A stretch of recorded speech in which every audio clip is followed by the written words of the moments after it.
రైతు సోదరులందరికీ నమస్తే. వెల్కమ్ టు మంచివాడి యూట్యూబ్ ఛానల్. ఈ వీడియోలో కనిపిస్తున్న ఒంగోలు జాతి పాలపళ్ళ గిత్తలు ఆంధ్రప్రదేశ్ రాష్ట్రం బాపట్ల జిల్లా చీరాల మండలం దీవి నవతల గ్రామానికి చెందిన వల్లు శ్రీనివాసరావు గారు అనే రైతు సోదరుడికి చెందినవి. వీటి యొక్క వయసు 10 నెలలు, ఎత్తు 51 ఇంచెస్ లోపు ఉంటాయని చెప్పారు. ఎటువంటి తప్పుడు సుడులు లేవని చెప్పారు.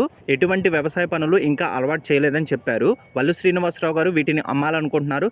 ధర 1,30,000 రూపాయలు చెప్తున్నారు. ధర తగ్గించే అవకాశాలు కూడా ఉన్నాయని చెప్పారు.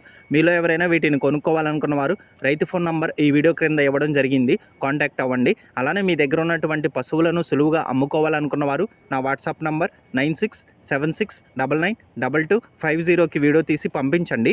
గమనిక, మన ఛానల్ని రైతు సోదరులు ఎక్కువగా ఫాలో అవుతున్నారు. అలానే మన ఛానల్లో సేల్కి పెట్టినటువంటి పశువులు చాలా త్వరగా అమ్ముడుపోతున్నాయి. కాబట్టి రైతు సోదరులు ఈ అవకాశాన్ని ఉపయోగించుకోగలరు. మరిన్ని వీడియోల కోసం మన ఛానల్ని సబ్స్క్రైబ్ చేయండి. ఈ వీడియోని లైక్ చేయండి. ధన్యవాదాలు.